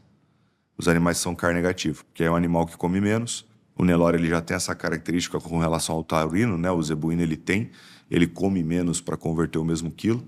E aí a gente já tem esses estudos rodando dentro da confraria e já tem algumas correlações com relação à área de olho de lombo, com relação à gordura e com relação às características de carcaça do animal. Se a gente for ver hoje, João, o tempo de, vamos botar, de pasto e confinamento, tanto do Nelore quanto do meio-sangue, é o mesmo? Não. Estou falando da F1 lá que você pega e Pode, faz. depende muito do criador, né? Então, mas assim, tempo de confinamento para você fazer uma carne de qualidade, vamos falar assim, ó. Eu vou dar o mesmo ambiente para os dois. Sim. Então, o meu Nelore ele vai desenvolver e depende da base genética que você tem. Se você tem um animal que ele é prepotente para a área de olho de lombo, para gordura, o marmoreio a gente vai depositar só no confinamento. Vai ter a pasto, mas você vai ter que suplementar e não vai ter jeito. Ele vai ser o campeão em qualquer sistema de produção, né? Então, quando a gente parte para ultrassonografia de carcaça, a gente passa a ver indivíduo e não passa a ver raça. Então, isso é importante a gente falar. Então, eu estou vendo indivíduo. Meu indivíduo é F1 e expressou, pô, legal. No gado comercial, vou matar e vou fazer. Então, depende do sistema produtivo da fazenda. Perfeito. Né? O que a gente vê muito quando você seleciona por ultrassonografia, meio que você isola essa questão racial e os animais que são prepotentes para AL chegam primeiro, quem tem gordura chega primeiro e por aí vai. Quem tem um AL muito expressivo, o ganho de peso é maior dentro do confinamento. Sim, sim. Tem um estudo que o Marco Gambale, que é o marido da Liliane, rodou em 2.500 cabeças, média e mediu área de olho de lombo delas. A diferença em ganho de lucratividade é absurdo. Na média, o confinamento deu R$250 mil de lucro. R$100 por animal. Quando você vai para os animais que são fundo, em AOL, R$3 de lucro por boi. Eu ia falar puta que pariu, mas nem vou. Não. É muito... Quando você vai para o animal que é um animal confraria, né, padrão confraria, vai para R$452. De lucro. Puxa. É o dobro da média. Que é uma diferença muito expressiva. Quer dizer, Na conta, é o boi ladrão ali, né? R$1 milhão. O boi ladrão ali tem. É bem É ladrão. o boi que rouba mesmo, né? Mas aí, os confrades, no caso aqui, vocês têm entre vocês... Hoje são em quantos? 60. 60. Vocês fazem a prova entre vocês e tal. Existe a troca de você poder pegar o touro dele lá, ficou bom, vou usar pra cá. Então. E como é que funciona isso? Você paga o preço comercial ou só... Quem é confrade tem a reserva de dose e não paga. Ele paga a industrialização. Na verdade, o próprio dono do touro, a própria confraria fomenta isso e é industrializado. Então, mas ele não paga nada? Não. O confrade não. Ele pede as doses são faturadas, vai para ele, paga. Se for pagar, vai pagar a logística disso. Tá? Então, esse é. Mas quem paga é a confraria, então. O próprio confrade, quem está comprando. O que está no teste de progênio. A gente tá falando dos animais que são potência da prova. Não, sim, mas eu tô falando assim, eu vou querer. Estamos nós três aqui, aí o touro do Walter foi. Se o Walter é confrade e eu sou confrade, eu vou pegar o touro dele e eu entro nesse programa dentro da confraria. Você usa o sêmen dele sem pagar nada. É um fomento dentro da confraria, que é dentro da mensalidade que tem e tal, a gente consegue fazer isso. É a própria confraria que faz o pagamento. Eu vou pagar, eu como confrade, vou pagar só o custo logístico, que vai dar em torno aí dos seus 8, 9, chega até R$15, dependendo. No caso é tudo feito ali na Bela Vista. Isso, da Bela Vista é despachado. Tá. Então, assim, e a gente está com esse ano, com as comissões dentro da confraria, e a prova, a gente está meio que pedindo para que seja usado pelo menos 3 touros do teste de progênio. Para a gente ter essa variabilidade genética sendo expandida dentro das fazendas. Tá. E se eu for de fora... Aí você compra o sêmen normal. É bem interessante. Dentro da tabela que vai ser. Então, se o touro do João Teles está lá na Alta Genetics, ou está na ABS, ou está em qualquer outra central, paga o preço que está lá. E essa confraria é fechada hoje ou pode entrar alguém? Pode entrar quem quiser. Qual o pré-requisito que ele tem que ter? O pré-requisito é você ser apresentado por um confrade. Né? Então, tem que ser apresentado. Tem que ser apresentado por um confrade, você vai passar pelo crivo lá da diretoria, e aí vai ser liberado ou não você adentrar a confraria. Não é muito... Na verdade, o que a gente preza é por estar entre pessoas que pensam igual a gente. Entendi. Então, por isso que tem essa avaliação entre diretorias para poder colocar sempre as pessoas que a gente estão focados da mesma maneira. Porque senão a gente só associar. Perde valor, concordo plenamente. Acaba que a gente acaba pulverizando e vira mais do mesmo. E deixa de ter, eu acho que é muito importante nesse sistema, a essência do negócio, de você pensar. Porque se você entra com alguém querendo, eu vou aproveitar, porque aí eu pego, vou tentar colocar o meu gado aqui no meio. E é um negócio que você começa a pensar. Você fala assim, olha só que interessante.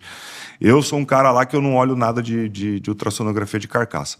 Então, se eu for chancelar meu gado, 20% do meu gado vai chancelar. Vamos supor que a gente consiga chancelar 20% do gado do confrade dentro da fazenda, que é um projeto que a gente está querendo fazer.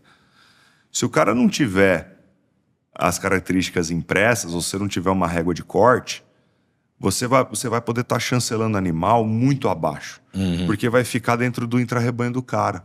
Então, se o cara tem 1,5 de média, quem tiver 2,5 é top, vai receber um carimbo da confraria. Ao ponto que você, Roberto, que está fazendo um baita de um trabalho e tem 3 de média, os seus animais que são 3 são os animais que deveriam ser carimbados lá, chancelados pela confraria. O seu animal vai ter que ser o 4,5. E aí o cara fala, pô, mas eu comprei um touro aqui muito mais barato. Ou comprei um touro aqui que tem. Então pode o cara do 2,5 ter o carimbo e o do 3. Exatamente.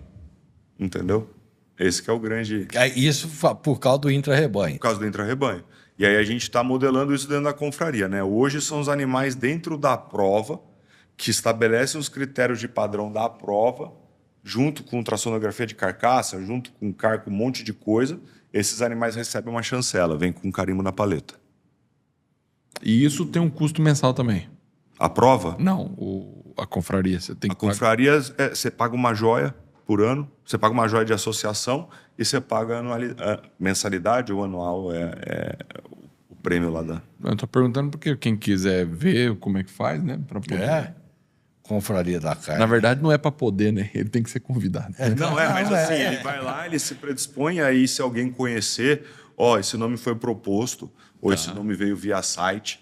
Quem conhece, quem não conhece, quem sabe. Quem faz falar, isso daí, pergunta, vê quem... Faz esse filtro. Tá. Eu não vou perguntar valor, porque pode ser meio indiscreto. Eu também não sei hoje, porque estavam mudando lá as joias dentro da confraria. Mas seguramente é uma coisa que, para quem tem a boa intenção, não é um valor tão significativo assim, né? Quer dizer, para quem tem a boa intenção e quer realmente levar a coisa adiante... Não precisa. Não precisa preocupar com isso, né? Ao meu ver, o ganho que a pessoa tem. Tô falando de network, né? Tá com 60 pessoas que pensam para carne de qualidade dentro do Nelore.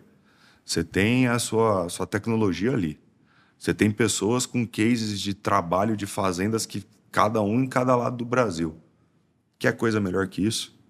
Você tem um oceano de oportunidades. Várias referências, vários microclimas. Eu tenho Baiano, eu tenho Rondônia, eu tenho Minas, eu tenho Mato Grosso do Sul, eu tenho Mato Grosso, eu tenho São Paulo, eu tenho Paraná.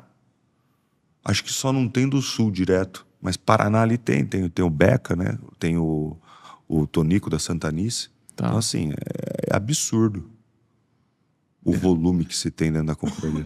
Eu acho espetacular, foi uma decisão muito acertada, porque vinha-se há muitos anos falando a respeito de marmoreio de Nelore, só que era uma coisa muito mais fantasiosa, vamos dizer assim, né?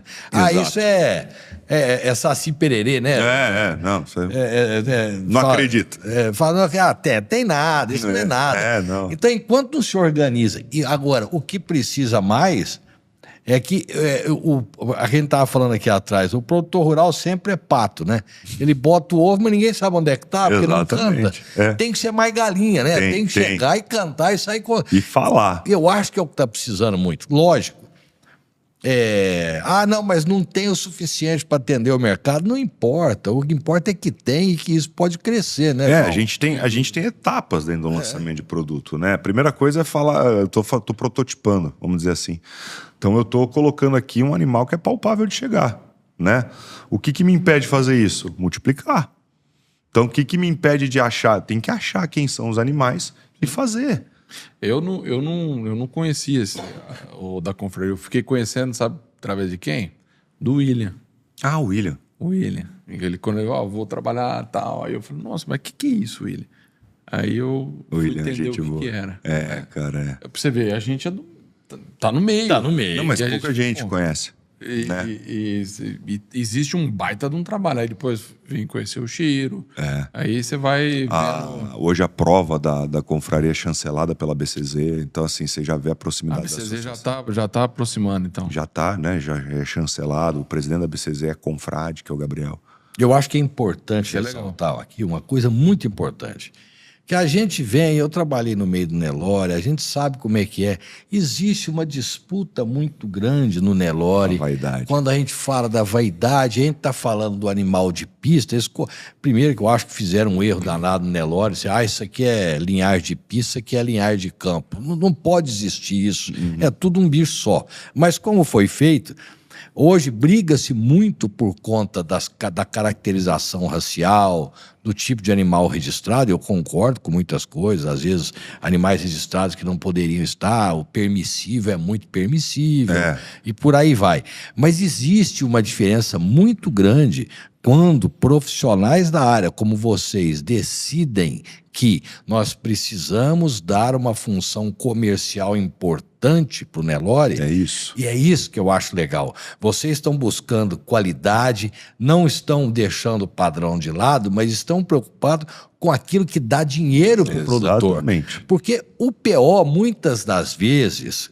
Dependeu, é que eu quero ressaltar, deixar bem entre aspas, ele dá dinheiro para pouca gente. Sim. O gado comercial é que movimenta tudo. E a utilização dessa genética que é o que vai fazer fomentar a cadeia. E que vai fazer fomentar a cadeia. E se você não traz um benefício real, que é o marmoreio, que é um melhor rendimento de carcaça, um melhor rendimento de desossa, que no fim é tudo para isso, eu acho um trabalho espetacular que vocês fazem de benefício, é quase que um serviço social para o produtor rural. Essa é a grande, o grande, vamos falar, visão da confraria, né? Produzir a melhor carne dos trópicos. Que essa é a nossa visão, né? Dentro dos consultores que a gente tem. E é fantástico isso daí, porque nós estávamos conversando lá, né? Do lote de 62. Você vê, né? Você pega... vamos botar a média aí 51. É 22% mais. De dinheiro. De dinheiro. Quando você converte esses 11%. É muito dinheiro. De dinheiro, dá 22%. Aí você vai olhar no mercado de capital, o que paga isso? Cada 1% a mais de rendimento que você coloca no teu gado em relação à média, significa 2% de prêmio que você não precisa negociar. Aí quando eu voltei lá atrás, quando eu falei pra você, o que eu vou ganhar fazendo isso? Não, o que você vai fazer aqui, ó. Quanto eu vou receber por isso? Não é quanto você vai receber, olha o quanto você vai render. E aí você conseguir rendimento com qualidade, aí acabou. Aí fechou a conta. Aí você vai pro mundo. Aí você vem falar pra mim que conta não fecha? Verdade. Não tem como. João, aí que você falou um negócio bom. Você vem falar pra mim que conta não fecha, porque tá cheio de gente reclamando, cheio de gente falando, e a gente traz muita gente aqui, a gente vê os comentários, né? Fala porque não mexe com isso, fala que não mexe com isso, não precisa disso para viver. Eu aqui tô passando apertado. João, você é um cara que se propôs a viver da pecuária. Sim. Aí independe, não venha você aí falar, mas você se propôs a viver da pecuária. Sim. Então, a partir do momento que você se propôs, ou dá lucro ou não dá. Exatamente. Resume pra gente, como é que é isso pra você que viu seu avô lá atrás, um açougue, você pegou a sua mãe mexendo com isso, como é que é isso pra você, essa evolução? Como é que você vê lá de trás o seu avô açougueiro, o seu bisavô também estava lá, né? O bisavô açougueiro, o avô comprando gado para poder compor isso, já estava no seu sangue, você nem sabia, você tinha um potencial genético que foi despertado por um motivo. Faltava ambiente. Estava faltando o ambiente externo interferir. Como é que o João se sente hoje? O João é um cara feliz que pode falar pros filhos, puta que pariu, tô bem. Não tô falando de grana, não, mas bem Não, feliz. Mas eu acho que a questão a gente não pode ser hipócrita de falar que a atividade não dá lucratividade. Dá. Hoje eu tenho uma qualidade de vida infinitamente maior e eu consigo, meus filhos olham pra mim e falam, porra, meu pai produz carne. Entendeu? Então isso pra mim é um motivo de orgulho tremendo, entendeu? Tudo que eu consegui na minha vida até hoje foi por conta da minha posição dentro da pecuária. né? Então, assim, eu era funcionário, eu era um cara que eu trabalhava e eu empreendia dentro de onde eu trabalhava. Sempre eu tive essa cabeça de empreendedor, mas ao ponto que eu era limitado. Eu não ia chegar mais que aquilo, ou poderia chegar, mas com muito tempo, né? Agora, quando eu parto para dentro da pecuária, eu começo a depender de mim. Eu não dependo de fulano ou beltrano ou isso, aquilo. Eu toco a empresa junto com a minha mãe, né? E aí você se vê numa realização profissional tremenda, porque eu perpetuo um legado do meu avô, que teve as fazendas, depois teve um período que ele ficou fora da atividade, aí ele volta para a atividade no Mato Grosso do Sul, e aí entrega, há essa sucessão, né, com o falecimento dele, mas assim, a gente consegue estar perpetuando, né? Então, assim, hoje eu posso falar que o Nelore nosso tem o dedo do meu avô lá atrás, e claro, a gente tem as nuances, porque a gente vai vendo aqui, vendo ali, é um pouquinho diferente. Meu avô era um cara muito do commodity, né? Até porque na época que ele começou não tinha. Não tinha. Mas assim, quando a gente começa a inserir o que a gente está vendo, a satisfação é tremenda. Então eu tenho que agradecer primeiro ao meu tio, que foi o cara que me startou nisso, a minha mãe por permitir que eu poderia voar dentro do gado PO e tão rápido quanto foi, né? Agradecer minha esposa que fica com as crianças, né? Porque é uma dupla, né? Sem dúvida. E acaba sendo uma entidade, né? Que o casamento tem essa questão que fica muito fora. Sem dúvida. E aí a gente Tem acaba que ter o sendo... porto seguro lá em casa. É isso aí. O backstage, né? O bastidor, tudo com ela. E agradecer aos colaboradores, porque são pessoas que acreditaram, né? Porque hoje em dia a gente estava falando isso de ultrassonografia, isso é tudo muito novo. Né? E é um negócio assim, muito fácil de você falar, puta, não vou fazer não, cara. Não, Nelore com memória não tem. Eu não vou fazer. E aí quando você começa a ver técnico de programa de melhoramento genético, fala assim, peraí, o que tem aqui? Como é que eu começo? Como é que eu não começo? O que eu coloco? Né? Eu tenho 4 anos de... 2023, são 4 anos de criação. Eu recebo ligação de gente que fala assim, pô, o que eu coloco no meu gado? Pô, isso é gratificante demais. Demais. Sim. Então tecnicamente, você ser uma pessoa que as pessoas possam, não falo nem de referência, mas olhar para você e falar, poxa... Mas um protagonismo dentro do negócio. Vou falar com o João, vou isso, aquilo, né? Então, assim, eu lembro que eu comecei como aluno do Roberto Barcelos em 2016, quando eu comecei a fazer. E ali pecuária, efetivamente, o network eu não tinha, né? Eu tinha o pessoal da carne ali, que é ele e tal. E hoje a gente é sócio, a gente troca muita figurinha, a gente tem muita gente próxima. Então, assim, literalmente, Walter, eu morreria feliz. Porque saber que eu estou entregando para minha família o sustento vindo da pecuária, e tem toda essa pegada do agro, toda essa questão de... Sabe, a gente hoje, dentro da fazenda, a gente tem a área de preservação ambiental, a gente não precisa derrubar 1 hectare para fazer, a gente vem sendo cada vez mais produtivo, a gente vem reflorestando. Então, isso é importante falar, a gente consegue ser... É bom demais. Né? A gente vai rompendo amarras, né? A gente vai contra o que é todo mundo, fazendo o que tem que ser feito. E eu sou um cara que eu gosto muito de desafio. Então, quando fala que não dá, aí é que eu vou ficar meio carniça, aí que eu vou. Então, assim, E você vê seus filhos nisso futuramente? Eu vejo. Um pouco de cada um em cada área, né? Eu tenho 2 filhos, eu tenho o Arthur mais velho e a Ana Clara. Eu vejo o Arthur mais para essa parte de tecnologia, de informação, essa coisa que eu acho que ainda o agro vai entrar muito, né? Tem muita coisa que já tem, mas eu acho que vai muito para isso, ao ponto que eu vejo a Ana Clara mais veterinária zona, mais em cima ali e pegando as coisas. Hoje ela já vai, né? O Arthur vai um pouco menos pro curral, ela olha DG, ela vê as coisas, ela é maluca. Ela pisa na bosta. Ela pisa na bosta. Ele pisa também, mas ela pisa com... Ela gosta Ela de pisar. pisa com gosto. Ela gosta de pisar. É impressionante, cara. Coisa boa. E cercada de gente que também tem filhos assim. Isso é bom, né, cara? Porque você cria um ambiente muito bom. A gente precisa criar a próxima geração, né? Pra precisa cuidar, né? Exato, geração. Precisa muito. A geração tá muito mimimi, né? Tá. A gente tem Precisa muita... dar É uma geração que sabe muito de direitos, mas não sabe de deveres. Como disse o que é assim, né? Oh, meu Deus, da Carnaúba, Joaquim. Hoje até Eu tava vendo do vídeo dele. Ele falou, É verdade. eu prefiro ter o meu menino viciado em fazenda do que viciado em mesa de bar. Exatamente, cara. Não, e exatamente. Eu Aí, quero ver meu filho viciado em fazenda. muito melhor.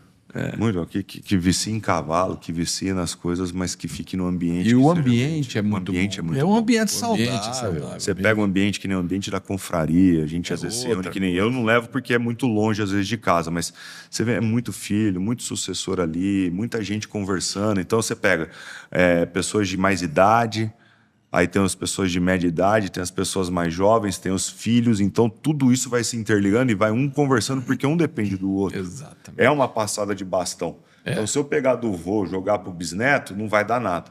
Mas se eu passar entre as gerações, Vai dar. isso fica tão costuradinho, tão bem feito, Verdade, que a gente começa concordo. a ver grandes projetos surgindo aí de uma... Porque fora você fazer a carne de qualidade, você melhorar, você tem história ali. Você tem pessoas e você tem valores ali dentro colocados que isso aí é imensurável. Sem dúvida. Valores. Valores é uma coisa que... Deixa eu te perguntar uma coisa. O que você enxerga para realização? O que a fé é para você em realização de projetos? A fé, cara, chega a arrepiar. A fé é importantíssimo. Para mim, assim, eu sou um cara muito religioso e diversas vezes pude perceber o poder de Deus na minha vida, né? Desde seja de eu não conseguir achar uma chave de um carro para não pegar um carro, desde seja num poder de decisão, num livramento e por aí vai. Mas sempre, sempre, sempre colocando Deus à frente. A gente não pode esperar vir, cair na mão. A gente tem que ser positivo, a gente tem que pensar positivo, mas a gente tem que agir positivo. Isso é importante. É uma coisa que eu falo muito, as pessoas costumam muito, vamos pensar positivo, mas a gente não pode pensar sentado. Não consigo pensar sentado, velho. Ou eu faço, ou eu não consigo. Eu não vou ficar... Eu rezo, eu peço proteção para ir para a luta. Isso é importante. E eu sei que a gente tendo Deus acima de tudo, quem faz o bem, colhe o bem. A vida da gente é muito similar nas coisas, sabe? Então, se eu planto bem, eu colho bem. Se eu planto mal, eu colho mal. Se eu não for colher nessa safra, na próxima vem uma erva daninha e por aí vai.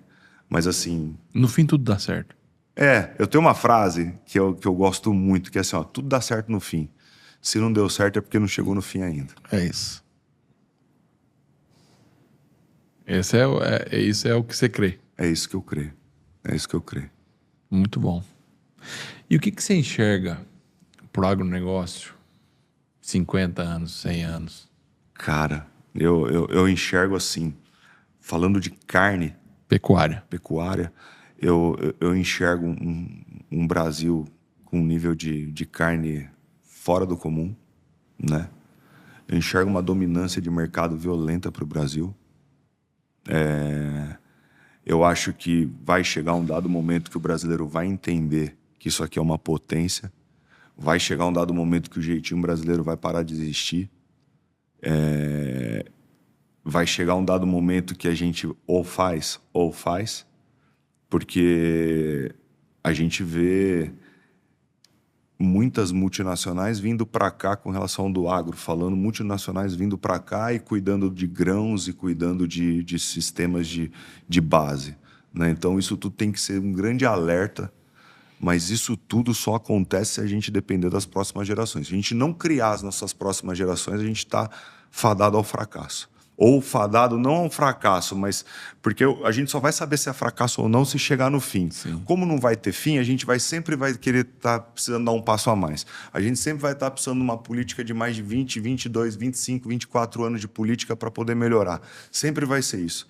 Enquanto a gente não parar de patinar e não começar a remar todo mundo para o mesmo lado, entender que a base é a educação, colocar a educação nas escolas e a gente conseguir fazer para entregar um mundo melhor, não é conto de fada, mas é isso que tem que ser feito, é isso que acontece. Enquanto a gente não tiver as aulas que precisam ser colocadas dentro das escolas, porque na educação, é na base que tem que ser investido, a gente não vai para frente. Isso a gente vê muito, né? Porque a gente vê o mundo do campo e o mundo da cidade. Eu consigo vivenciar esses dois. Você vê esse pessoal da cidade sem a tecnologia, mas você vê um pessoal de fibra. Ao ponto que você vê o pessoal da cidade com a tecnologia, mas um pessoal de vidro. A gente tem que fazer a junção disso tudo e fazer o brasileiro. Perfeito. E o que é o legado que você espera deixar com o 2A aí, o seu trabalho todo? Cara, eu espero deixar com a 2A. A minha missão é entregar um mundo melhor para os meus filhos do que eu peguei. E dentro da 2A não é diferente. O que eu espero é eu conseguir colocar a genética nossa, pulverizar ela no Brasil, ter cada vez mais sendo utilizada a genética, seja da 2A ou da confraria, porque a gente caminha junto, a gente tem esse lema de um sonho sonhado sozinho é só um sonho, mas em conjunto ele vira realidade. Valdir. E se eu tenho isso, colocado, eu vou ficar muito satisfeito. Muito bom. Porque eu passo a ter toda a parte da cadeia sendo remunerada e recebendo o que precisa efetivamente. Né? Eu paro de ter problemas de rendimento, eu paro de ter problemas de qualidade e passo a ter uma padronização do gado, que é o que eu quero.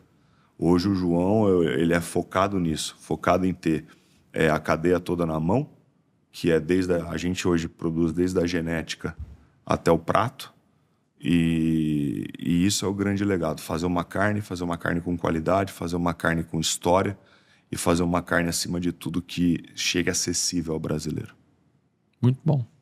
Show, né, Walter? E quem quiser saber do João Teles, você entra lá, @João Teles, Isso. ou @agropecuária 2A, você vai poder seguir nas redes sociais. Né? E de carne boa é da @4x? @4x.farms. @4x.farm. Que fica em... Fica em São Paulo, no Itaim Bibi, na Joaquim Floriano 1144. Aí eu pensei num trocadilho horroroso aqui. Nem Tá fala. lá no Itaim Bibi, mas eu Itaim comi, porque eu quero ir lá e comer um pouco dessa carne também, né? Vamos lá. Agora, eu quero falar uma coisa Vai lá. aqui. Você que está em casa, não esquece, depois que você encerrar, tá vendo o episódio, tá gostando? Clica ali, inscreve nos canais, nas redes sociais da gente, curte, dá o joinha lá, tudo. E vou lembrar uma coisa que o João me fez pensar mesmo. Se você quer fazer valer seus direitos, aprenda quais são os seus deveres. É muito importante. Exatamente. É isso. João, quero agradecer. Eu que sua agradeço, presença aqui. que agradeço a oportunidade. É um canal que hoje é referência dentro do pessoal do agro, né? E parabéns, conheci o grupo hoje, a gente passeou aí dentro das dependências do grupo. Que fenômeno que vocês são. Parabéns a você, parabéns ao Renato, parabéns ao Walter, aos outros irmãos. E é isso, vamos para cima e conte com a gente. Show de bola. É isso. É isso. Esse foi o MFcast, podcast do MF Rural.